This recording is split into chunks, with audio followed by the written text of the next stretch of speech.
Hi guys. So I've had the Xiaomi Yi for about a week. I've been using it here and there, different places on the bike, in the car, and I thought I'd give you my thoughts on it. I'm no adrenaline junkie, but I do like to make films. I don't like to film things, so an action cam is a handy item to have in my repertoire.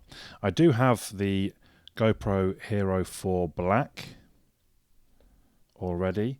That's sort of £300 or so worth of action cam, and then I also have a Mini 0805 dash cam for the car. So I have done some comparison footage between the two, but this is actually cheaper than both of them. It's a long way cheaper than the GoPro, obviously, but it's cheaper also than the Mini dash cam, which is about £80, and this was about 59, I think.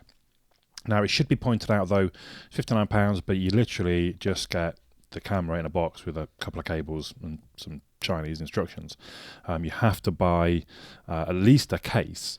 So, when I say a case, something like that perhaps was only about £4 or £5 that the camera will fit in.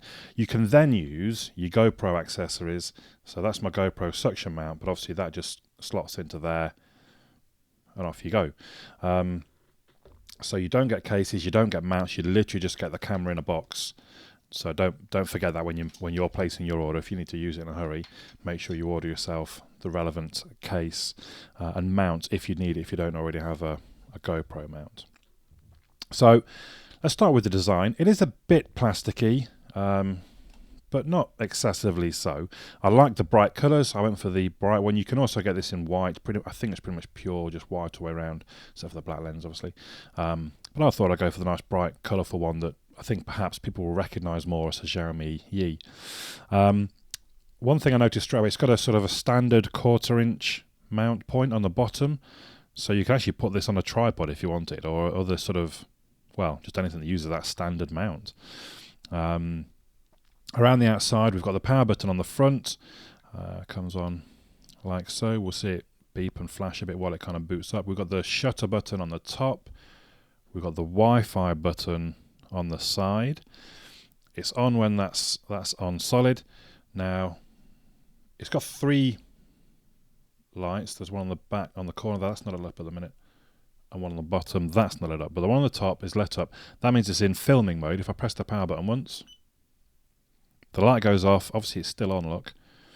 That means it's in camera mode, like photos. When we film, you'll hopefully see that light is flashing. They're not very bright lights.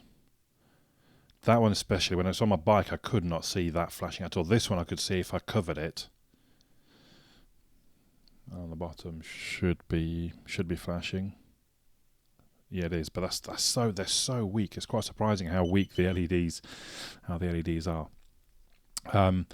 There's obviously no digital screen on the front like on the GoPro, which you do miss a bit, but then it's very simple. All the settings you have to adjust in the app, which we will come to in good time. On the back, I'm just going to turn it off again now. On the back, we've got that's where the battery goes. I can pull. This is the battery that came with the camera. Obviously, it's 1010 milliamp hours.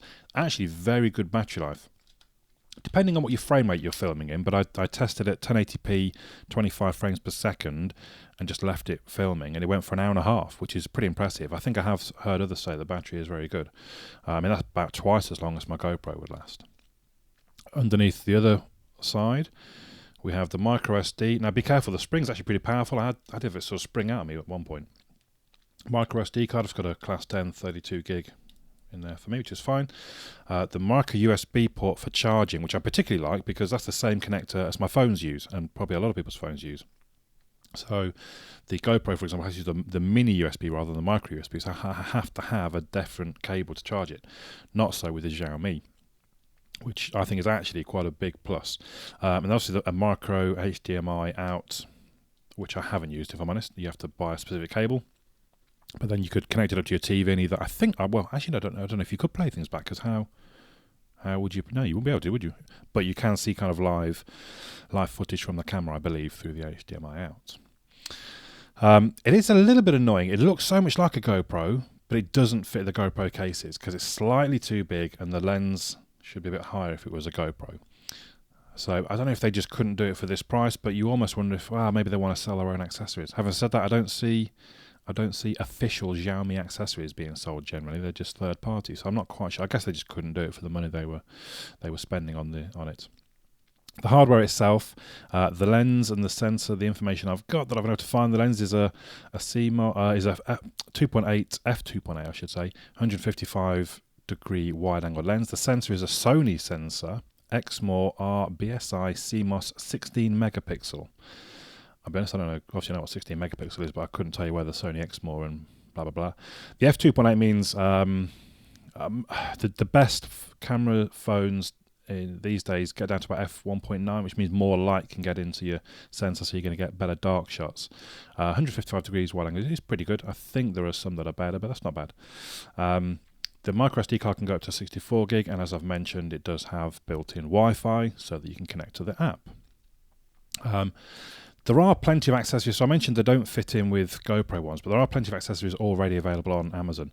The device at this point has been out 3 or 4 months, and Amazon is full of cases and accessories. And like I said, a lot of the GoPro ones can be used as long as it's not the actual case. If anything that connects to it, you can use GoPro ones. So almost limitless accessories.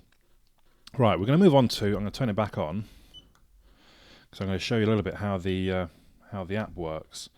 So we wait for it to finish flashing. Oh, going this way.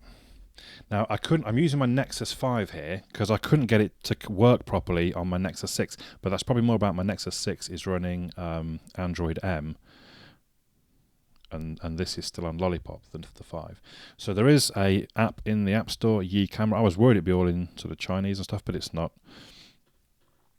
Now we need to check that we can connect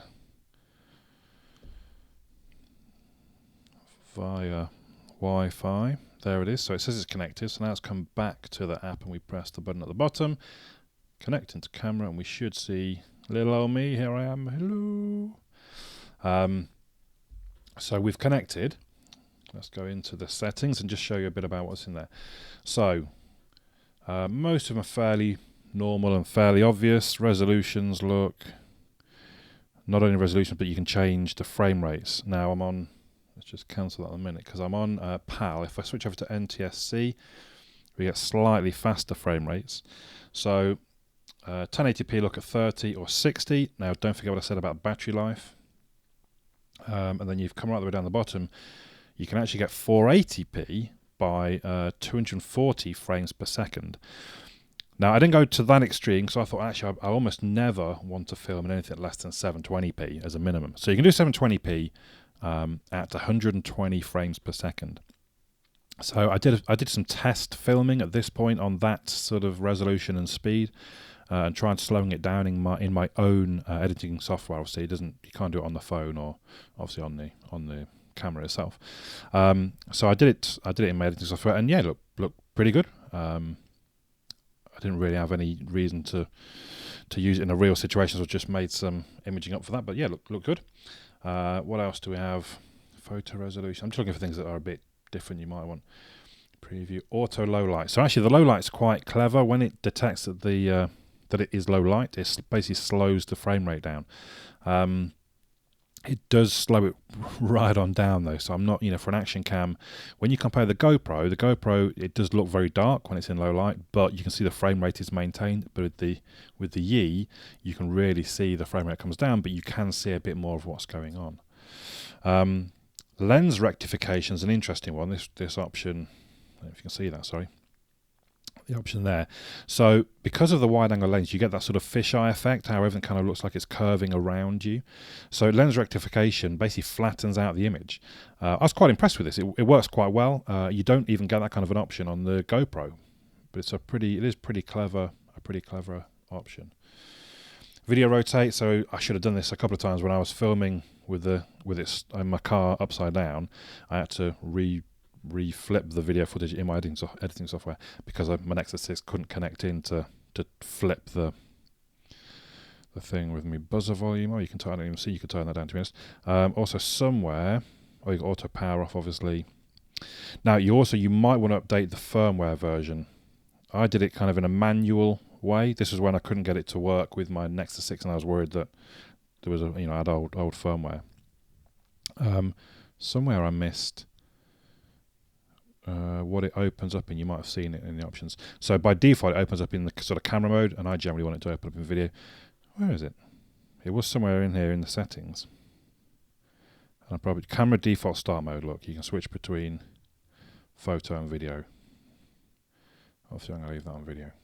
So that's the app. So yeah, disconnect. Come back out. Put that aside. So the footage itself, it records in MP4, which is good. Obviously, that's a very common format. It goes up to 60 frames per second on max resolution, as I've mentioned, and you saw all the resolutions. The colours, to me, they look a little washed out, but the detail level is generally pretty good. So I'll stick some sample footage in at this point, just so you can get a rough idea what it looks like. I have got longer, perhaps better videos with the some quality. I'll put some at the end of this as well. You don't need to see it all now.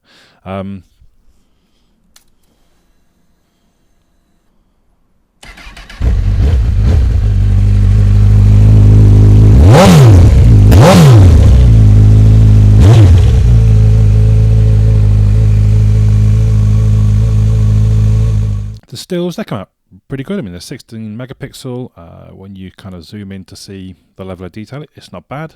Again, still, I think the colours slightly washed out, but all around, generally, yeah, pretty good pictures. So a few other points on it. I did notice there was no warning. Let me just turn that back off. There was no warning if you record without the SD card in. So as I was kind of doing filming bits and I'm taking the SD card in and out and putting it in the computer and copying the footage off, a couple of times I think I kind of went and I was filming something. I came back and I hadn't put the SD card back in, me being stupid me. But there's no warning. You don't kind of, to me, it should, if I'm pressing to film and there's no SD card in there, it should just beep at me or something so that I'm aware. So obviously it's not up to the high standards of the Hero 4, but then you could buy 5 of these things for the same price as the Hero 4. I did notice the lack of image stabilization means that when it was attached to my bike handlebars, my motorbike, so pickup speed really started vibrating, and it meant the image wasn't so useful, basically. Alternatively, when it was in the car and on a sort of suction cup mount to the windscreen, actually it looked fine. It looked really good. With phones, the decent battery life I think is quite a big plus. You know, lasting twice as long as a Hero 4, and having obviously removable batteries. So if it lasts an hour and a half and you can carry around a couple of spare batteries for the sake of about £10, you've got almost 5 hours of recording, which is pretty impressive. So you do get what you pay for, but I don't know if this camera just perhaps highlights how much you really pay for a GoPro, like a bit over the top, really. Because for 60 quid, you get a pretty good action cam. If you're not adrenaline junkie or a heavy action cam user in other ways, this really could be the ideal action cam for you. So I'll leave you with some sample footage. Leave your thoughts and comments down below.